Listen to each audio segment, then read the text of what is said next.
السلام علیکم دوستو، آج ہم انصاری صاحب کی ویڈیو نمبر 3 کا جائزہ لیتے ہیں۔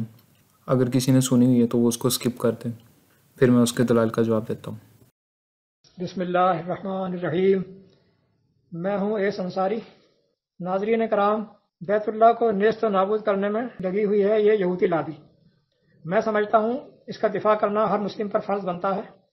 پہلا حربہ کسی شے کی قیمت قدر کم کرنا ہوتا ہے، اس کو دل سے نکالنا ہوتا ہے، پھر اس کو منہدم کرنا، اس کو ڈیمالش کرنا آسان ہو جاتا ہے۔ اس سلسلے میں پہلے میں نے 2 آڈیوز ریکارڈ کی ہیں، یہ بتانے کے لیے کہ مکہ اور بکہ ایک ہی شہر کے 2 نام ہیں۔ نیز ابراہیم علیہ السلام نے جس بیت اللہ کی تعمیر کی تھی وہ یہی کعبہ ہے جو مکہ میں واقع ہے۔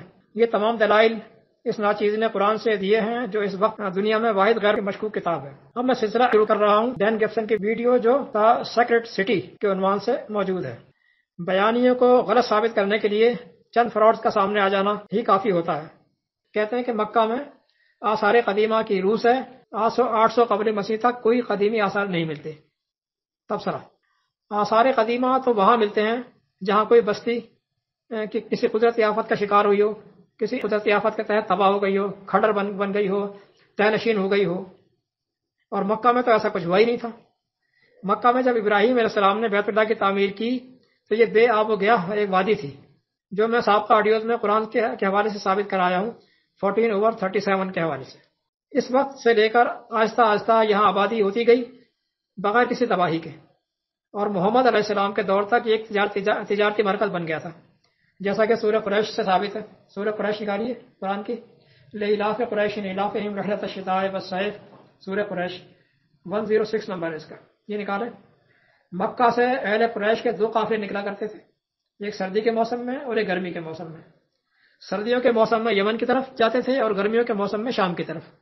یہ کاروان، یہ قافلے مکے والوں ہی کے ہوا کرتے تھے، جیسا کہ اسی سورہ میں یہ بتایا گیا ہے کہ فَلْيَعْبُدُوا رَبَّ هَٰذَا الْبَيْتِ، بس ان مکے والوں کو چاہیے کہ اس بیت اللہ کے رب کی عبادت کریں، اس بیت اللہ یعنی اللہ کے گھر کے رب کی عبادت کریں۔ تو ان قافلے والوں کو چاہیے کہ اس گھر والے رب کی عبادت کیا کریں، اس لیے کہ اس گھر کی بدولت ہی انہیں تقدس کے نگاہ سے دیکھا جاتا ہے۔ ان کے قافلے، ان کے کاروان لوٹ مار سے محفوظ رہتے ہیں بیت اللہ کی وجہ سے۔ یہ دیکھیں اس میں موجود ہے، کبھی کہیں گے نہیں یہ تو کہیں اور سے نکلا کرتے ہوں گے۔ اب آئیے، کہتے ہیں کہ مسلم اسکالرز ان ناموں کو مکہ کے ساتھ جوڑتے ہیں، مثلا مسجد حرام، مقدس گھر، کعبہ۔ بہرحال قرآن سے ایسے کوئی شواہد نہیں ملتے جس سے یہ پتہ چلے کہ یہ نام مکہ کے لیے بولے گئے تھے۔ تبصرہ: ہم ثابت کر آئے ہیں کہ یہ تمام نام مکہ اور بکہ کے لیے ہی بولے گئے ہیں۔ آیات کی دوسری آیت سے تشریح کی جاتی ہے، یہی قرآن کا اسلوب ہے کہ ایک آیت دوسری آیت کی تشریح کرتی ہے۔ آیات کی دوسری آیت سے تشریح کریں تو یہ ثابت ہوتا ہے کہ اس کی تفصیل ہم سابقہ ویڈیوز میں دے آئے ہیں، آپ یہ نکال کر دوبارہ سن لیجئے۔ یہاں صرف آیت کا حوالہ نقل کرتا ہوں کہ جن سے یہ ثابت ہوتا ہے۔ 3/96-97، 14/37، 2/125-126، 5/97 اور 48/24 اور 25، جو ثابت کرتی ہے کہ حج، طواف، بیت اللہ، مسجد حرام، ابراہیم کا مسکن، امن کا شہر، مکہ، بکہ، یہ سب ایک ہی ہیں۔ مکہ اور بکہ ایک ہی شہر کے 2 نام ہیں۔ پیٹرا پورے قرآن میں کہیں نہیں ہے، پیٹرا پورے قرآن کریم میں کہیں نہیں ہے، نہ پیٹرا کا کوئی عربی تلفظ۔ یہ یہودی ایجنٹ گبسن صاحب آیات کی من مانی تشریح کر کے مسخ شدہ تاریخ، جو مسخ بھی انہوں نے خود کی ہے، اس کی مدد سے فریب سے کام لے کر یہ فیک بیانیاں بنا رہے ہیں۔ کوئی ان سے پوچھے، صرف اتنا پوچھ لے کہ مکہ اور بکہ تو قرآن میں موجود ہے، قرآن سے ثابت ہے، پیٹرا کہاں ہے؟ پیٹرا کہاں ہے؟ اگر ان کے بس میں قرآن میں کچھ رد و بدل کرنا ہوتا تو کب کا قرآن میں یہ عربی تلفظ کے ساتھ بترا لکھا ہوا مل جاتا، قرآن میں ڈال دیتے یہ بترا، کیونکہ اس میں کچھ کر نہیں سکتے نا، یہ ان کا بس نہیں چلتا۔ دوسرے، یہ بڑی سہل انداز سے جیسا کوئی بات ہوئی نہ ہو اور یہ ایک مسلمہ لفظ ہو، چپکے سے فرما گئے، اسی کے دوران ہی چپکے سے فرما گئے۔ کیا فرما گئے؟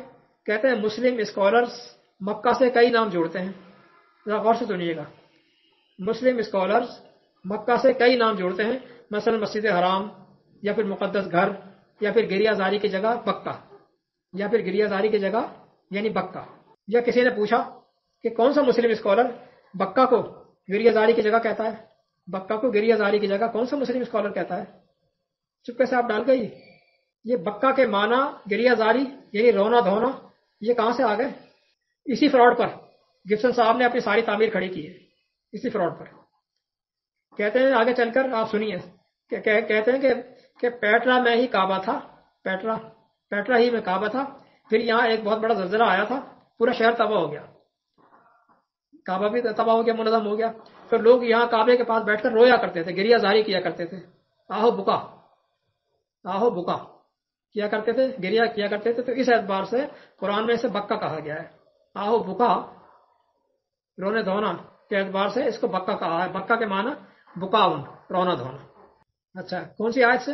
ان اول بیت وضع للناس الذی ببکۃ مبارکا, بے شک وہ پہلا گھر جو تمام انسانوں کے لیے بنایا گیا تھا وہ بکہ مبارک میں تو واقع ہے 3/97. اور بکہ کا انہوں نے بنا دیا کہ رونا دھونا گریہ وزاری, اور یہ ہوا کرتی تھی پیٹرا میں. لہذا کعبہ بکہ میں تھا, مکہ میں نہیں. مسلم اسکالرز نے مکہ کو بکہ سمجھ لیا غلطی سے. ان کے اس جھوٹ کا پردہ میں سابقہ ویڈیوز میں چاک کر آیا ہوں, آپ دوبارہ نکال کے پڑھ لیجئے. سچ والا جی اور دیگر ایکس مسلمز کے چینلز بھی اسی بنیاد پر یہ گیت گاتے رہتے ہیں کہ قرآن میں کہاں لکھا ہے کہ کعبہ مکہ میں ہے. اور ہمارے یہاں کے مسلم اسکالرز ان کی اس بات کو رد کر نہیں پاتے, کیونکہ قرآن تو ان کے درسی سلیبس میں ہے ہی نہیں. جناب چلیے اب آگے ہم بعد میں لیں گے انشاءاللہ. السلام. ہمارے محترم انصاری صاحب کا کہنا ہے کہ بیانیے کو غلط ثابت کرنے کے لیے چند فراڈز کا سامنے آنا کافی ہے. بالکل ٹھیک بات ہے. اگر کسی کا فراڈ ثابت ہو جائے تو اس کی شہادت دوبارہ قبول نہیں کی جانی چاہیے, قرآن بھی یہی کہتا ہے. لیکن کسی کی بات کا غلط ثابت ہونا یہ ثابت نہیں کر دیتا کہ اس نے کوئی فراڈ کرنے کی کوشش کی یا دانستہ طور پر کوئی ایجنڈا لے کر کسی سے پیسے لے کر اسلام کو نقصان پہنچانے کی کوشش, یہ ثابت نہیں ہو جاتا. میں پچھلی 2 ویڈیوز کے اندر انصاری صاحب کی تقریباً ساری باتوں کو ہی میں نے غلط ثابت کی ہے, لیکن اس سے یہ ثابت تو نہیں ہوگا کہ انصاری صاحب فراڈ کر رہے ہیں. بالکل بھی میں ایسا کوئی بھی موقف نہیں اختیار کیا, کیونکہ میرے پاس اس بات کے کوئی شواہد نہیں ہے کہ وہ کوئی فراڈ کر رہے ہیں دانستہ طور پر. اور اسی طرح کا موقف میرا ڈین گبسن کے بارے میں بھی ہے. میرے پاس اس بات کے کوئی شواہد نہیں ہے. میرا مشاہدہ تو ایسا نہیں کہتا کہ وہ فراڈ کر رہا ہے دانستہ طور پر. اس کی کافی باتیں غلط ہیں ڈاکومنٹری کے اندر, میں نہیں کہتا کہ نہیں غلط, لیکن جو اس کے بنیادی دلائل ہیں وہ اپنی جگہ ویسے کے ویسے ہیں. اس کے علاوہ بھی جو قرآن دلائل دے رہا ہے اس کے مطابق کون سا سعودی مکہ پورا اتر جاتا ہے. بہرحال آگے چلتے ہیں. یہاں پہ ڈاکومنٹری کی جو اردو میں ڈبنگ ہے اس میں ایک غلطی ہوئی ہے. جو انصاری صاحب نے جو ذکر کیا ہے کہ 800 قبل مسیح سے پہلے کے آثار قدیمہ نہیں ملتے سعودی مکہ کے اندر, جو گبسن نے کہا ہے, اصل میں وہ ڈاکومنٹری میں غلطی ہوئی ہے. وہ قبل مسیح نہیں آتا, وہ عیسوی آنا ہے. اس نے انگلش میں جو بات کہی ہے وہ ہے AD آفٹر ڈیتھ, تو یہ غلطی ہے. اس کا ترجمہ غلط کیا گیا. اس کا مطلب ہے 800 عیسوی سے پہلے کا کوئی آثار قدیمہ وہاں پہ سعودی مکہ کا نہیں ہے. They admitted that there was no archaeological record in Mecca before 800 AD.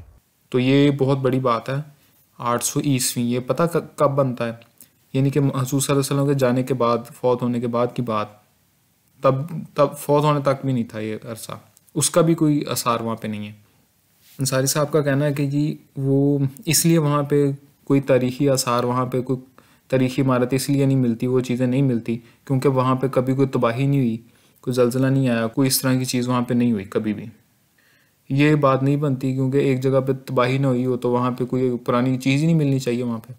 یہ سعودیہ کا جو کعبہ ہے یہ کئی دفعہ تعمیر ہوا ہے. جب وہاں پہ کوئی تباہی ہوتی نہیں ہے, کوئی جنگ بھی نہیں آتی, کوئی قدرتی آفت بھی نہیں آتی, تو یہ بار بار گرتا کیوں ہے؟ یہ احرام مصر اس سے بھی شاید پہلے کے کھڑے ہوں گے, وہ تو نہیں گرتے, اور یہ چھوٹا سا گر جاتا ہے. بار بار ان کو تعمیر کرنا پڑتا ہے. کیوں تعمیر کرنا پڑتا ہے بار بار؟ چلے یہ مان لیتے ہیں کہ جی مسجد الحرام کو وسیع کرنا پڑا کیونکہ حاجیوں کی تعداد ہر سال بڑھتی رہی ہے, دنیا میں آبادی بڑھتی رہی ہے, چلے مان لیتے ہیں. لیکن یہ کعبہ کو جو حضرت ابراہیم علیہ السلام نے اس کو جس طرح تعمیر کیا تھا, یہ وہ کیوں نہیں ہے؟ چلے ٹھیک ہے وہ نہیں ہے.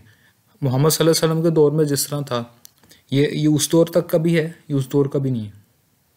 کہتے ہیں وہاں پہ کبھی کوئی زلزلہ نہیں آیا, کبھی کوئی آفت نہیں آئی, نہ وہاں پہ کوئی جنگ ہوئی, یہ پھر یہ کس طرح یہ بار بار اس کو تعمیر کی ضرورت پڑ جاتی کعبہ کو؟ حالانکہ مسجد الحرام کو بھی اس طرح مسمار کر کے دوبارہ تعمیر نہیں کرنا چاہیے تھا. پہلے دور میں بھی وہاں پہ پوری دنیا سے حاجی آتے تھے اور بڑی تعداد میں لوگ آتے تھے, وہ پورا ہو جاتا تھا وہاں پہ. اگر نہیں بھی آپ سے ہو رہا تھا تو کوئی مسئلہ نہیں, آپ کوٹا کم کر لیتے کہ اتنی ہی تعداد میں حاجی آئیں گے. لیکن نہیں, مال کی حوث ہی اتنی ہے کہ انہوں نے اپنی جو مقدس چیزیں ہیں اسی کو تباہ کر ڈالا, اور الزام دوسروں پہ لگا رہے ہیں کہ وہ یہودی ایجنٹ ہے جس نے ایک دلیل مانگ لی کہ بھائی آپ مجھے کوئی ایک ثبوت ہی دکھا دو تاریخ کے آثار کا. انصاری صاحب, پوری دنیا میں لوگ اس طرح نہیں کسی بھی چیز پر اندھا اعتماد کر لیتے. آپ اپنے بچوں کو سکھاتے ہوگے کہ یہ قرآن ہے, میں کہہ رہا ہوں یہ اللہ کی کتاب ہے تو مان لو, اور وہ مان بھی شاید لے. دنیا میں ایسے نہیں ہوتا. دنیا میں ایک ایک چیز پہ سوال کیا تھا, اور اللہ نے بھی یہ کہا کہ آپ ایمان لانا ہے تو پہلے عقل سے اس کو تسلیم کرو, اس کو جانچو پرکھو. اور جو یہ کہتے ہیں کہ مکہ شہر امن والا شہر تھا, کہ اس شہر میں جو داخل ہوگا وہ امن میں آئے گا, وہ جنگ نہیں اس سے لڑی جا سکتی, تو وہ آخر وہ باؤنڈری کہیں تو ہونی چاہیے نا کہ یہ مکہ کی یہ باؤنڈری ہے. کہاں گئی وہ باؤنڈری؟ اس کے بعد کہتے ہیں کہ جی محمد صلی اللہ علیہ وسلم کے دور میں مکہ تجارتی مرکز بن گیا تھا. بالکل ٹھیک بات ہے انصاری صاحب, ہم اس سے اتفاق کرتے ہیں. گبسن نے بھی یہ کہا کہ وہ تجارتی مرکز تھا اور بہت بڑا تجارتی مرکز تھا. قرآن کی آیت میں بھی ہے نا اس کو قیامن للناس, اس کا جو میرے خیال میں جو صحیح ترجمہ بنتا ہے کہ وہ قیام کی جگہ ہے. جو تجارتی قافلوں کے لیے قیام کی جگہ بنتی ہے وہ والا قیام, اور وہ بہت بڑا تجارتی مرکز تھا. اور اس کا قدیم نقشوں میں نہ ہونا جو سعودیہ کا مکہ ہے, اس سے کیا ثابت ہوتا ہے؟ اب آپ کہیں گے تاریخ, یہ تو تاریخی باتیں. مان لیا کہ مسلمانوں کی کتابوں میں لوگوں نے چینجنگز کر دی, یہ جو تھا روایات میں تبدیلیاں کر دیں, وہ اپنی من گھڑت روایت لکھ دیں. لیکن دوسری دنیا کے علاقوں میں جو انہوں نے اپنا لکھی ہے تاریخ, جو بھی ان کے شواہد ہیں, کیا ان سب نے کر دی یہ تبدیلی؟ سب نے اپنے نقشے بدل لیے؟ پوری دنیا والوں نے. ان کے ادب میں کوئی ذکر ہی کیوں نہیں آ رہا اس چیز کا, سعودیہ والے مکہ کا, ان کی تاریخ میں؟ اس سے بھی پھر اگلی بات, کیا تاریخ بدلنے کے ساتھ ساتھ لوگوں نے جو تجارتی راہداری تھی, جو راستے تھے, وہ بھی ختم کر کے بدل لیے, وہ بھی چینج ہو گئے؟ یہ تو کسی تجارتی راہداری پر ہی نہیں ہے. البتہ ضرور ہے. چلیں پھر آپ کی یہ بھی بات مان لیتے ہیں کہ ہو سکتا ہے دور کے بدلنے کے ساتھ ساتھ رستے بدل گئے, تجارت کے رستے بدل گئے. اگر یہ بات آپ مانتے ہو تو پھر آپ کو قرآن کی دوسری باتوں میں بھی گنجائش نکالنی چاہیے کہ وہ بھی بدل سکتی ہیں. اس کو آپ بدلنا نہیں مانتے کہ وہ تو بنجر تھی, اس میں تو پودا ہو گیا نہیں سکتا. قرآن نے کہہ دیا بنجر ہے تو وہ بنجر ہی رہے گی, قرآن نے کہہ دیا امن والی امن ہی رہے گی, وہ تو بدل ہی نہیں سکتی.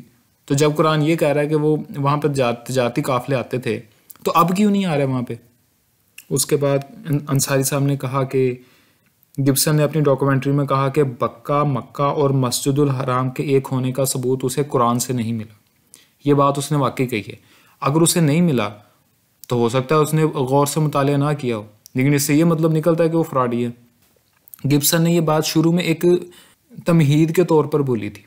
اس نے ثابت یہی کیا ہے کہ مکہ, بکہ اور مسجد الحرام ایک ہی چیز ہے. اور یہ میں اپنی پہلی ویڈیو اور دوسری ویڈیو میں یہ چیزیں ثابت کر کے آیا ہوں. اس کی ویڈیو سے میں نے کلپ نکال کر دکھا دیا کہ وہ مسجد الحرام بھی البترا کو کہہ رہا ہے, مکہ بھی اسی کو کہہ رہا ہے, غار ہرا بھی وہیں ثابت کر رہا ہے, صفا مروہ بھی وہیں ثابت کر رہا ہے, کعبہ بھی وہیں ثابت کر رہا ہے, سارا کچھ وہاں پہ وہ ثابت کر رہا ہے. پھر آگے انصاری صاحب نے کہا کہ گبسن نے تو اپنی ساری کی ساری عمارت ہی اس بات پہ بکا لفظ پہ کھڑی کی ہے, اور بکا لفظ کا معنی کہہ رہے ہیں کہ کس ڈکشنری میں ہے گریہ زاری کی جگہ. میں ابھی آپ کلپ سن لیں پھر میں آپ کو بتاتا ہوں. لفظ بکا ایک سامی لفظ ہے جس کے معنی ہے رونا یا گریہ کرنا. سن لیا آپ لوگوں نے؟ وہ کہہ رہا ہے عربی لغت میں نہیں دیکھنی, سامی زبان کا لفظ ہے اس میں ترجمہ, یہ پھر عربی میں کہی آ رہا ہے عربی میں دکھاؤ. اور یہ بھی بالکل غلط اور بے بنیاد بات ہے کہ اس نے اپنی ساری عمارت ہی بکا لفظ کے اوپر کھڑی کر دی ہے. اس کے جو بنیادی دلائل ہیں اس طرف انصاری صاحب آتے ہی نہیں ہیں. سب سے بڑی دلیل تو اس کی مسجدوں کا قبلہ رخ ہے, اس طرف تو آتے ہی نہیں ہے. 5 ویڈیوز میں ایک ویڈیو میں بھی انہوں نے اس کا ذکر نہیں کیا. اور جو دوسری باتوں کا ذکر کیا کہ کسی قدیم نقشے میں ذکر نہیں ہے, یا تجارتی راہداری پر کیوں نہیں ہے, اس طرف تو وہ نہیں آنا چاہتے. اس ویڈیو کے اندر انصاری صاحب کے کوئی خاص دلائل نہیں تھے, لیکن پھر بھی میں نے ان کا جواب تو دے دیا ہے, اور انشاءاللہ اگلی 2 ویڈیوز کا بھی میں جواب دے دوں گا. تب تک کے لیے السلام علیکم.